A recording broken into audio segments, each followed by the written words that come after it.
un chico aparentemente que es de clase media, no tiene eso, despertó, es blanco, además, el episodio, la serie, los directores se sintieron estimulados a realizar este tipo de propuesta artística a partir de una serie de muertes, de asesinatos de chicas en manos de chicos muy jóvenes, muy jóvenes.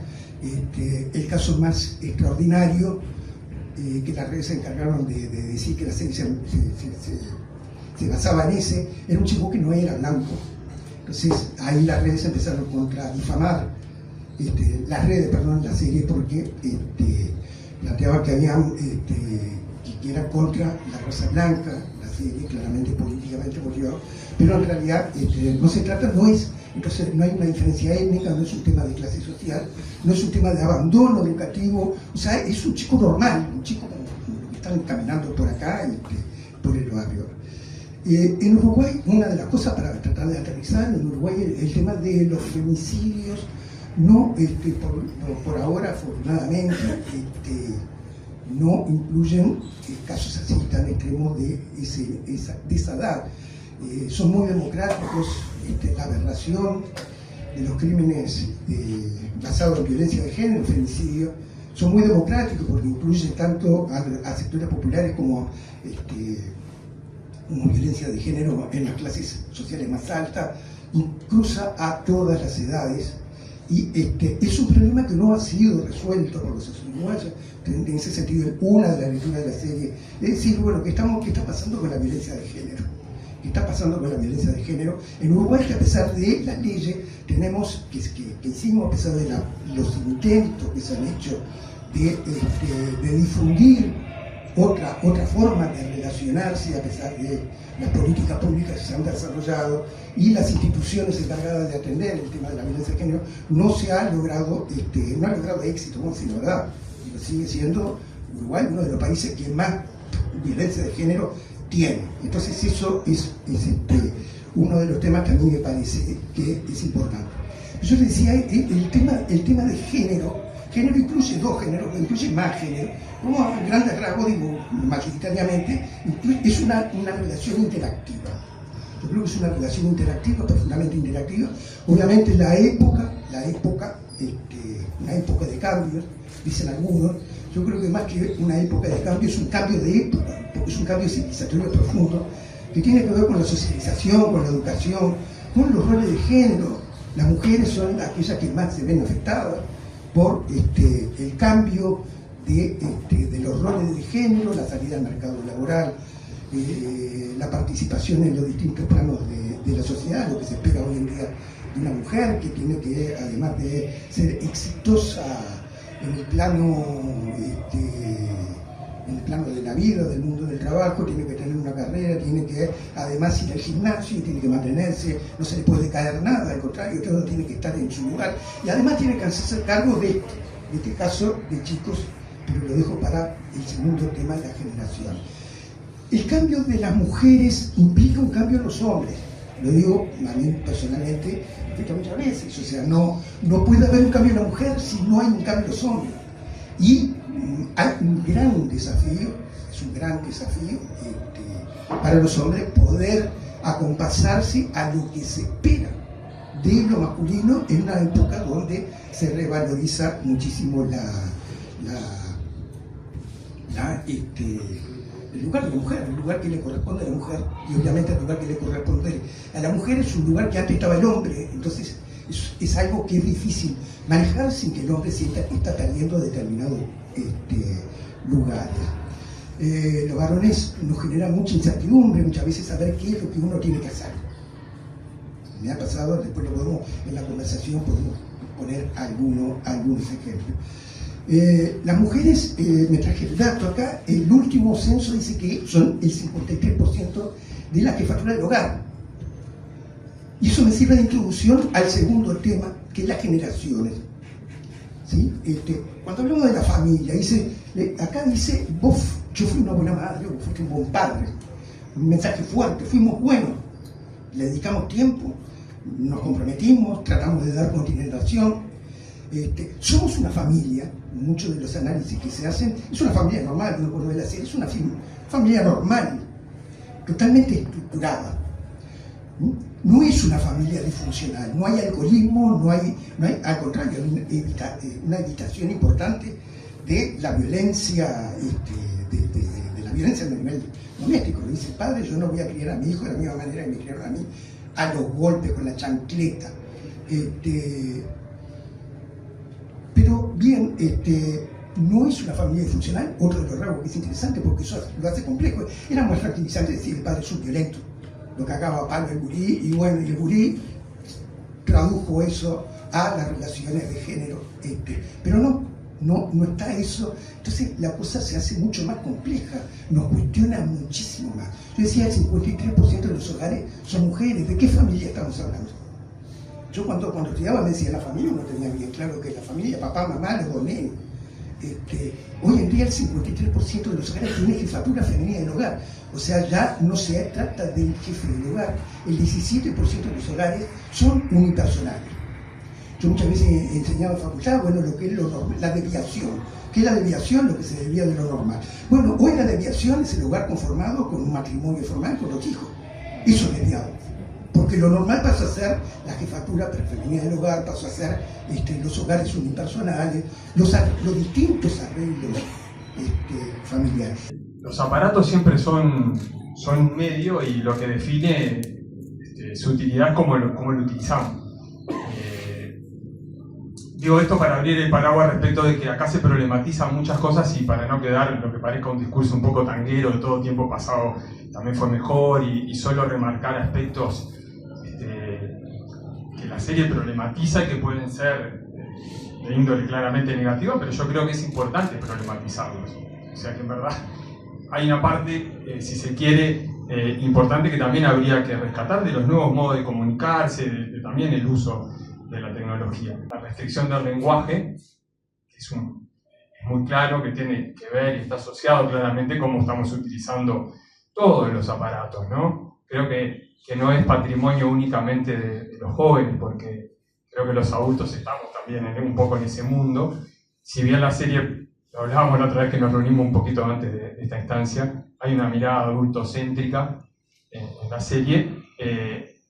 La sociedad se ha adolescentizado bastante. Y ese creo que tenemos que verlo también de ahí. No sé si no estamos más bien en una sociedad adolescéntrica, digamos, por decirlo de algún modo, ¿no? Y eso creo que es parte también del problema. Porque a mí una de las primeras preguntas que me surge ahí, ¿no? Hablamos permanentemente que estamos en la era de la comunicación y de las conexiones. Y yo creo que una de las preguntas que podemos dejar instalado ahí es si justamente no estamos incomunicados en la era de la comunicación, si no estamos desconectados en la era de la conexión, ¿no? Las conexiones emocionales y la comunicación que tenemos paredes adentro en nuestros hogares y en las instituciones, ¿no? Pero también aparece la relevancia de que el padre está todo el día afuera, de que la madre llega y tampoco hay un mayor flujo de diálogo, ¿no? Que falta mucha escucha, que no está presente. No es casualidad, hablando de estos aparatos, que algún genio de WhatsApp, lo último que se le ha ocurrido y ha sido un éxito, es acelerar los audios, ¿no? Y que estemos hoy en día escuchándonos con ardillitas casi todos, ¿no? 1,5 a 2. Creo que es sintomático también esta cuestión de la incapacidad de escuchar mucho tiempo al otro, ¿no? Y esto pasa en los vínculos también con nuestros hijos, en las mesas que compartimos, en donde estamos a veces todos con el celular, no hablándonos, o nos mandamos mensajes del comedor al cuarto. Y creo que esto es una cuestión que se ha ido perdiendo, no solo en las instituciones, muchas veces lo vemos, los profes cuando hablamos con los gurises, la necesidad de hablar que tienen de muchas cosas que no la hablan en su casa, ¿no? Y que es donde se construye buena parte de ese sujeto niño, adolescente, ¿no? La atrocidad de ver cómo en muchos niños chicos el celular empieza a aparecer como un chupete electrónico que se le da rápidamente y se le instala a veces ahí para que los padres puedan estar haciendo otras cosas, ¿no? Los problemas que esto está generando, ¿no? Y esta cuestión que aparece también en la instancia final del último tramo que vimos, de qué pasa cuando cierran la puerta del cuarto, ¿no? Esa cueva del adolescente, ¿no? En la que se meten y los padres no tienen control, o esta cosa de, bueno, apagar la luz, que ya son las 1 de la mañana. Yo porque creo que también estamos teniendo un cierto problema en colocar límites, ¿no? Eso creo que lo tenemos todos incorporados. El padre también lo señala ahí: no quiero ser como mi padre, no quiero repetir ciertos parámetros de ese autoritarismo violento, pero tampoco se ejerce la autoridad, en el sentido de Hannah Arendt, ¿no? Es aquello que se legitima a partir de una presencia válida por determinadas cualidades positivas, ¿no? Y yo creo que el mundo adulto, en parte, está renunciando a eso. Y eso es parte de la cuestión. Incluso a veces hasta tramitar la crueldad, que a veces es algo inherente en ciertas edades. Poder, solo en las situaciones que estamos viendo de convivencia o de acoso entre los propios adolescentes, ¿no? Muchas veces los padres no están presentes en poder trabajar esa situación en las casas, ¿no? Más allá de las instituciones.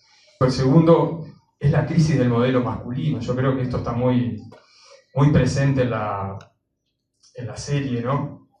Yo creo que hay una identidad histórica que está cuestionada y nosotros lo vemos los gurises que no saben dónde pararse en ese lugar. Y de hecho, creo que pensamos que en general los más jóvenes, las nuevas generaciones, tienen una cabeza mucho más abierta, que de por sí conciben con mucho mayor calidad que nosotros la diversidad, la tolerancia, el respeto por el otro, pero nosotros lo vemos en cómo circula esa convivencia en las instituciones.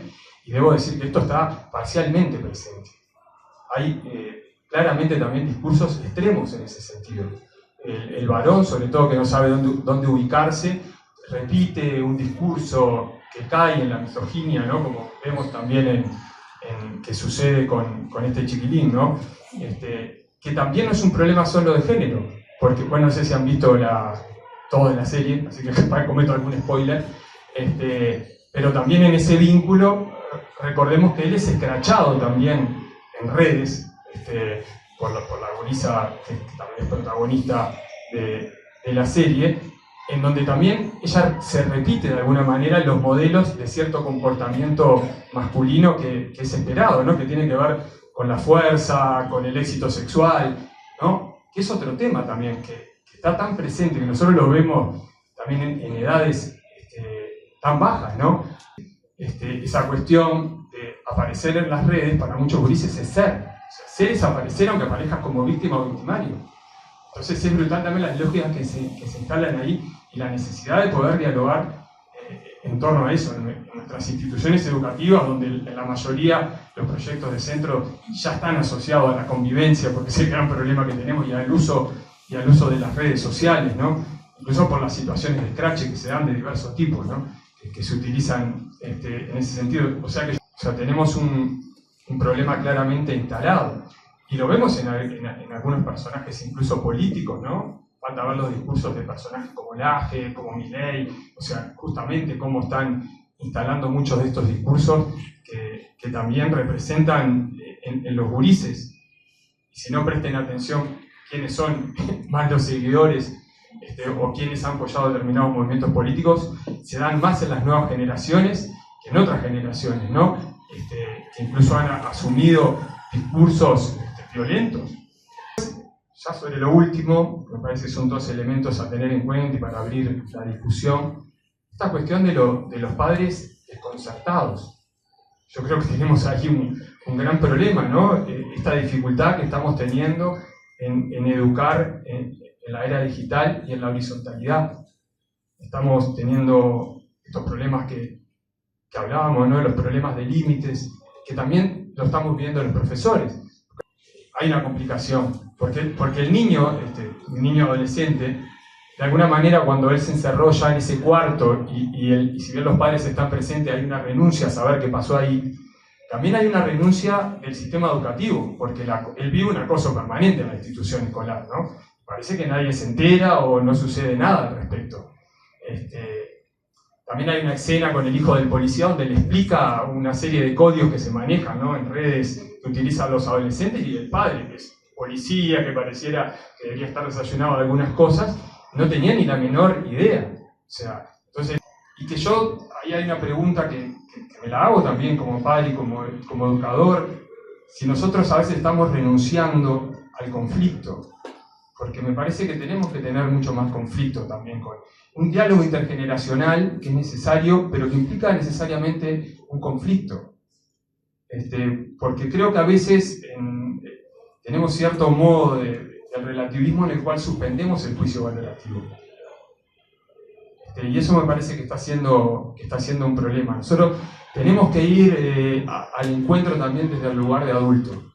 Que cuando yo hablo con los gurises respecto de cierta puesta de límite o qué harían ellos en ese caso, es impresionante cómo marcan límites muchísimo más que nosotros y cómo nos reclaman.